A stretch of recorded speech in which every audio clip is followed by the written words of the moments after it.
We have a saying, Hishuk is Tsawak. Everything is connected. What happens at the top of the mountain has a direct impact on the estuary.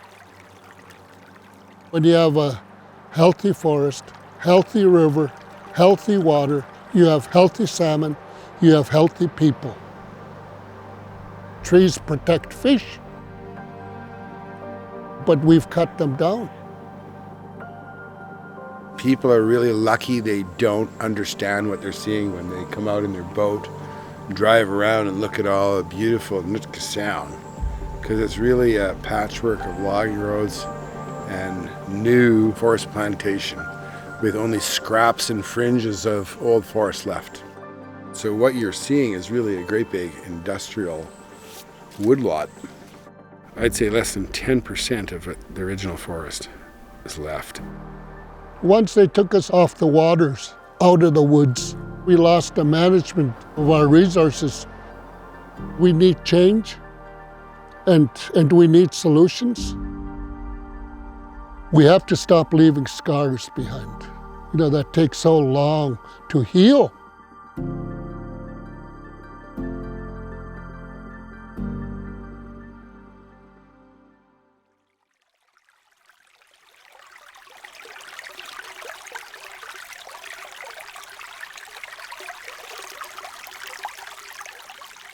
For at least 14,000 years, these forests have been able to hold these rivers together. You can't build something like this. I don't care how much money you have. We're at Nuchatlaht Creek and Esperanza Inlet in the unceded territory of the Nuchatlaht First Nation at the Taihatwas Sockeye Stream. This is the last stream in their traditional territory that hasn't been completely logged. What you're seeing around you is really an old growth stream. It's surrounded by trees that have got to be hundreds, if not 1,000 years old in some cases. All this wood and stuff you see, people think it's jamming up the channel. It's not. The little fish live under there and it provides cover for them. And you can see it's absolutely stable. There's vegetation growing on it for bugs to eat. There'll be a little baby coho underneath there and some of these tools hiding out. It's such a special place. We started out with the belief that it's owned by our chief, and he's the only one that can harvest the sockeye from that creek. And the logging company was starting to log around Osta Lake, which we said, no, you can't do that. It's going to impact the creek. But they wouldn't listen again.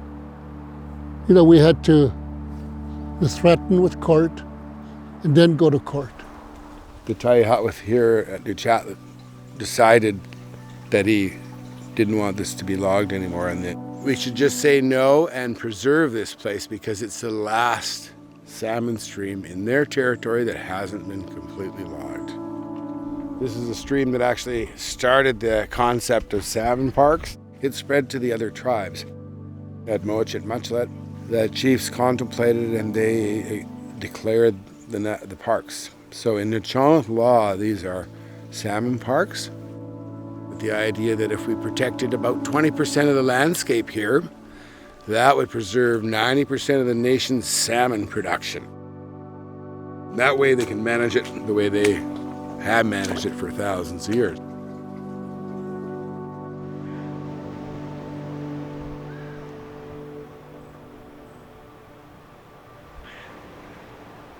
Captain Cook landed on my beach right here where I'm sitting, and ever since then I got to prove that it belonged to us.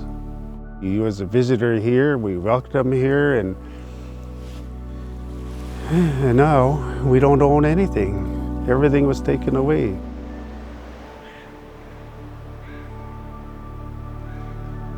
They tried to take our language and our culture away from us. There were thousands of us out here. Now you see one family, and we are forced to leave. This is where everything is for Orchard people. Everything is here. A perfect way of a lifestyle of our people living here.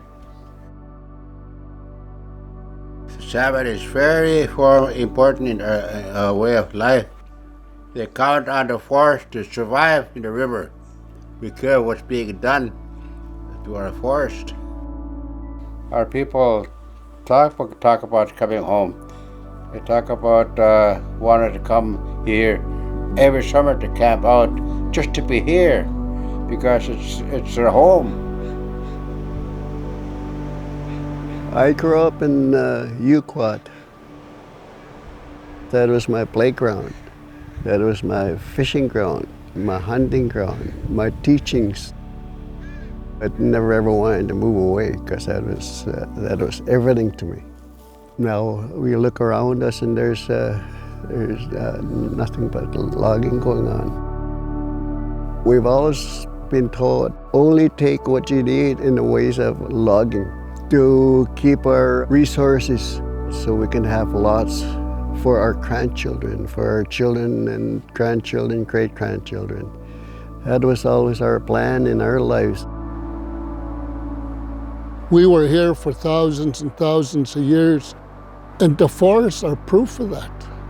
We did not clear-cut anything.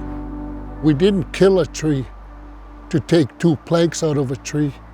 We took the 2 planks and the tree survived. We took the bark and the tree grew bark again.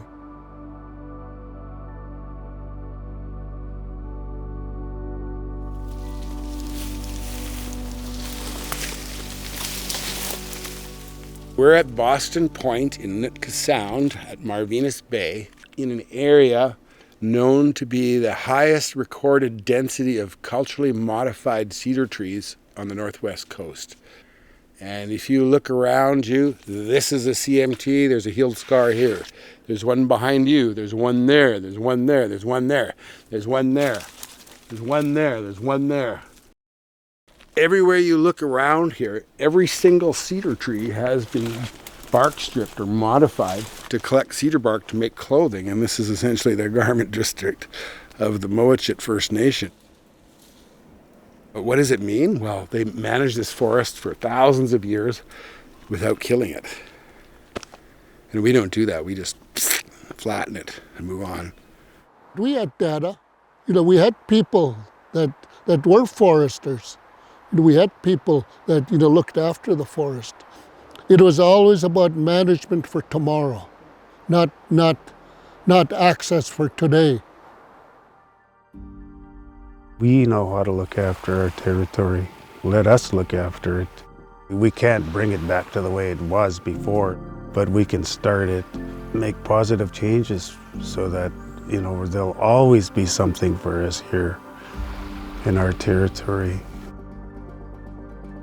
With this concept of salmon parks, the idea is to take industrial extraction at a large scale out of the equation completely and allow these trees to heal these watersheds so that in a couple hundred years ago, we'll have restored this mistake. And I know I'm never going to live to see the outcome of this, right? We're all doing this for somebody else's future. It's not about us. What gives me hope mostly was what our ancestors left us with, the belief that we can do better. Nuchatlaht is not going to change the world, but what we do is change our little area, and people will see that and it'll grow. In 500 years from now, here's this strange little creek that's healthy and lots of salmon in it. We won't see the benefits, but we have to start down that road. Once we get people to understand how we're all connected to the forests, I think they'll start to understand that we need to do better, all of us.